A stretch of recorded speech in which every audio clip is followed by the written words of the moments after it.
আরেক দল ভণ্ড আছে ইমানদার নাম নিয়ে তারা জিকির করে তাদের বাবার নামের জিকির। কথা বলেন ঠিক কিনা? আরো জোরে বলেন। বাবার নামে মাজার করে যারা দেখায় বাবার শান, দিনে করে ভণ্ডামি আর রাতের মারে গাজায় টান। কথা বলেন ঠিক কিনা?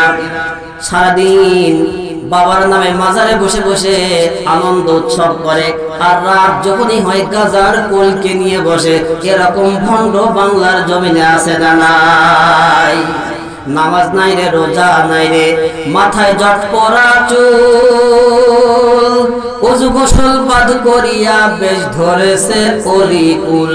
মাজারে সারা বেলা চলে শুধু গাজার মেলা, মাজারে সারা বেলা চলে শুধু গাজার মেলা। ইমান আমল নাই রে ওদের হইছে রে বেঈমান, দিনে করে ভণ্ডামি আর রাতের মারে গাজায় টান। দিনে করে ভণ্ডামি আর রাতের মারে গাজায় টান। এরকম ভণ্ড এ বাংলার জমিনে এমন কোন জেলা নাই যেই জায়গায় গেলে আপনি পাবেন না। আমার ভাইরা, এরা বাবার নামে মাজার তৈরি করে সেখানে বসে সারাদিন আড্ডা দেয়। বছরের পর বছর গোসল করে না, গা থেকে সুসর গন্ধ বের হয়, পাশে বসা যায় না। এরপরেও দলে দলে তার কাছে মানুষ মুরিদ হয় আর বলে, হুজুর এই বাবার কাছে যদি আপনি মুরিদ না হন, বাবার কাছে বায়াত গ্রহণ না করেন, আপনি জান্নাতে যেতে পারবেন না। নাউজুবিল্লাহ। আছে না নাই? বাবার কাছে মুরিদ না হলে জান্নাতে যাওয়া যায় না। কিন্তু বাবার গা থেকে এমন দুর্গন্ধ, বছরের পর বছর গোসল না করার কারণে তার পাশেই বসা যায় না। আছে না নাই? আরো জোরে। তুই পাবি না রে মাবুদ মাওলা, পাবি না রে মাবুদ মাওলা, মুর্শিদ বিহনে তোর দেহ মনস প্রিয়া দে তুই বাবার চরণে। আল্লাহু আল্লাহু। জোরে কর নাউজুবিল্লাহ। আরো জোরে।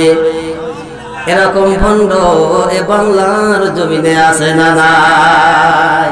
কয় বাবার কাছে দেহ মন উজাড় করে দেয়া লাগবে, মন তো দিবা, দেহটাও দিয়ে দিবা। নাউজুবিল্লাহ বলেন। মূর্খ মুরিদ মনে করতেছে দেহ মন উজাড় করে যদি বাবার ইশকে ফানা ফিল্লা হওয়া না যায়, তাহলে বাবার ফয়েজ পাওয়া যাবে না। বাবার নূরের ফয়েজ পেতে হলে দেহ মন উজাড় করে বাবার খেদমত করা লাগবে। এই জন্য অনেক মূর্খ মুরিদ আছে, বাড়ি থেকে বউ নিয়ে এসে বাবার খেদমতে লাগিয়ে দেয়, বাবার হাত পাটি পায়। আছে না নাই? 2 দিন তখন বাবার হাত পা বউ দেখি পায়, বউ বাবার খেদমত করার পরে এখন আর স্বামীর সংসার ভালো লাগে না। তখন কয়, মফিজ রে তোর সংসার আমি আর করতে চাই না, আমি এখন বাবার ভক্ত, বাবার আশেক, আমি এখন বাবার সঙ্গে উদাসী হয়ে, আমি এখন বৈরাগী হয়ে বাবার সঙ্গে চলে যাব। আর ঘর বাড়ি আমার ভালো লাগে না। ঘরের বাহির করলো আমার, মন করিল উদাসী, তারে আমি কতই ভালোবাসি। আমার মুর্শিদ কেন বোঝে না গো, তারে আমি কতই ভালোবাসি। মুর্শিদকে ভালোবেসে বাড়ি ঘর ছেড়ে বৈরাগী বৈরাগী হয়ে ঘোরে, মাজারে মাজারে ঘোরে। এরকম ভণ্ড এই দেশে আছে না নাই? আমার ভাইরা, 2টা নারী থেকে সাবধান। একটা হলো বাজারের নারী আর একটা হলো মাজারের নারী। যেই নারী স্বামী সংসার ছেড়ে বাজারে বাজারে ঘোরে, মাজারে মাজারে ঘোরে, এই নারীকে যদি আপনি বিয়ে করেন, কখনো নেককার সন্তানের আশা আপনি করতে পারবেন না। কথা বলেন ঠিক কিনা? কারণ এরা সারাদিন পীরকে বাবা বলে ডাকে আর রাতের বেলায় যে কোলের ভিতর শুয়ে থাকে। কথা বলেন। আরো জোরে বলেন। আমার ভাইরা, এজন্য বাংলার জমিনে নেংটা পীর, মুর্দা পীর, জিন্দা পীর, বাইশো পীর, ঝুলন্ত পীর, এরকম কোন পীরের অভাব নাই। এক পীর আছে, চুলের সঙ্গে দড়ি বেঁধে গাছের সঙ্গে ঝুলতেছে, নাম দিয়েছে ঝুলন্ত পীর। আরেকটা আছে বাঁশ খাড়া করে একটা লম্বা বাঁশের উপর বসে আছে, নাম দিয়েছে বাইশো পীর।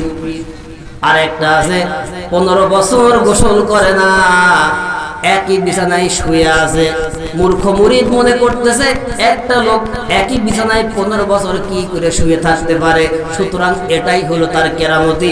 আর এই জন্য মুরিদেরা ওই পীরের হাত পা ধুয়ে দিয়ে পানি শরবত করে খায়, নাম দিয়েছে শোয়া পীর। আরেকটা আছে তালা বাবা, গায়ের সঙ্গে তালা শিকল ঝুলানো। এই শীত গরম কি কোনো কিছু দেখা দেখি নাই, তালা ঝুলায় বসে আছে, নাম দিয়েছে তালা বাবা। আর একটা আছে বিড়ি বাবা, ওর কাছে যেই মুরিদ হয় ও আগে তাকে বিড়ি খাওয়াই, তারপরে তাকে মুরিদ বানাই। জোরে কোন সুবহানাল্লাহ, আরো জোরে বলেন নাউজুবিল্লাহ। এরকম ভণ্ড যদি কোনো মানুষকে মুরিদ করে, বলেন তো ভাই ওই লোকটা জান্নাতি নাকি জাহান্নামী? এদের যা কথাবার্তা কার্যকলাপ দেখলে মনে হয় একেবারে জান্নাত থেকে পালিয়ে এসেছে, কিন্তু কাজকর্ম এত নিকৃষ্ট যে আপনি ভাষায় বর্ণনা করা যায় না। আমার ভাইরা আসেন, রাসূলুল্লাহর ক্ষেত্রে কি বলতেছেন? 3 জন সাহাবী রাসূলুল্লাহর বাড়িতে গিয়েছে রাসূলুল্লাহর আমল দেখার জন্য। বিশ্ব নবীর আমল দেখার পরে তারা বলতেছে গুফিরা লাহু মা তাকদ্দামা মিন যামবিহি। আরে যে রাসূলের জীবনের সামনে পিছনের সব গুনাহ আমার আল্লাহ পাক রব্বুল আলামিন মাফ করে দিয়েছে। সেই রাসূলের জীবনে কত বেশি আমল, কত সুন্দর আমল। আমরা এখন 3 জন 3টা নিয়াত করব।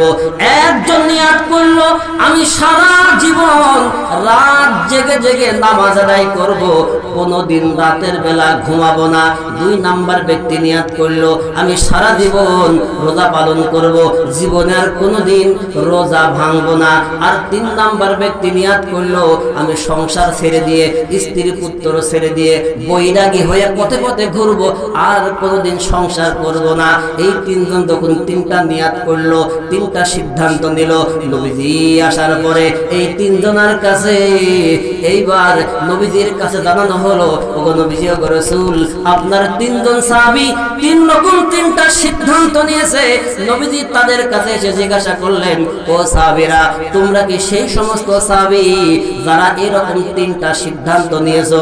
তখন তারা বললেন, নাআম ইয়া রাসূলুল্লাহ, আমরাই হলাম সেই সমস্ত সাহাবী যারা আমরা এরকম 3টা সিদ্ধান্ত নিয়েছি। এইবার নবীজি তাদেরকে ডাক দিয়ে বলতেছে, আমার দিকে তোমরা তাকাও।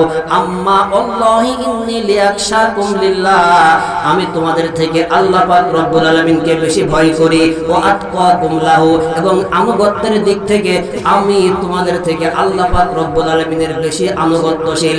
তারপরেও আমার দিকে তাকাও।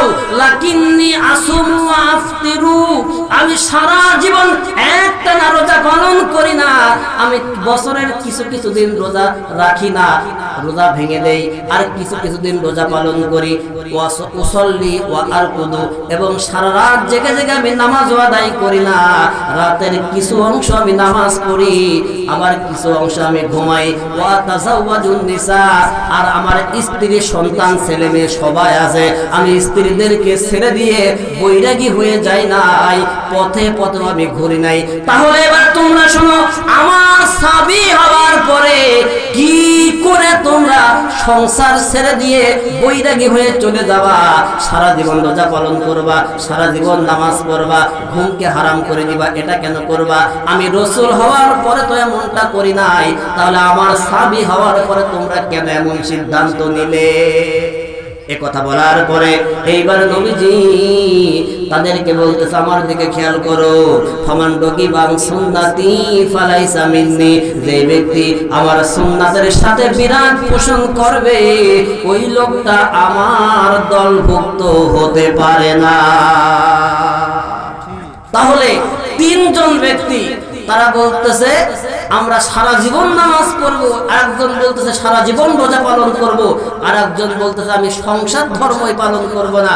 রাসূলুল্লাহ বললেন, এটা আমার নীতি না, আমার সিস্টেম না, সুতরাং এই নীতির ভিতরে কেউ যদি যায় সে আমার দলের লোকই না। তাহলে রাসূলুল্লাহ বললেন সে আমার দলের লোক না।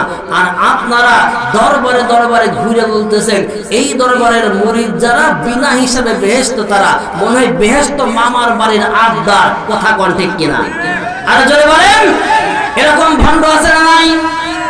এবার কোরআনে কারীম কি বলতেছে দেখেন, আল্লাহর কোরআন জানিয়েছেন, ওয়ারাহবানিয়াতা নিবতাদাউহা মা كتبناها عليهم إلا ابتغاء رضوان الله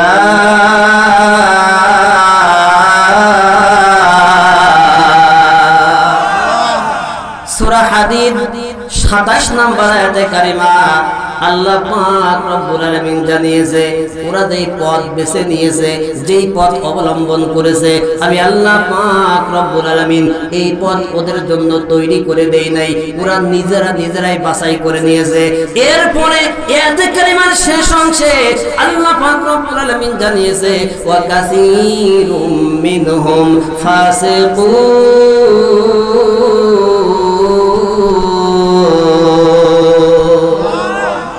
তাহলে আল্লাহ পাক রব্বুল আলামিন বলতেছেন ওরা অধিকাংশই হলো ফাসিকের দল একটু ভালো করে খেয়াল করেন নবীজি বললেন ও আমার দলের লোক না আর আল্লাহ পাক রব্বুল আলামিন বলতেছেন ওরা অধিকাংশই হলো ফাসিকের দল আর আমরা বললাম বাবা লেংটা হলে কি হবে বাবার ভিতর মাল আছে কথা কয় না কথা বলেন ওই যে কুমিল্লা ডিস্ট্রিক্টে একটা পীর আছে লেংটা পীর আপনারা শুনছেন না হ্যাঁ তার কোনো ড্রেস লাগে না কাপড় লাগে না লেংটা হয়ে বসে আছে নাউজুবিল্লাহ বলেন তার কাছে আবার লোকজন দলে দলে যায় আর বলে হুজুর বাবা লেংটা দেখলে কি মনে হবে বাবার ভিতর মাল আছে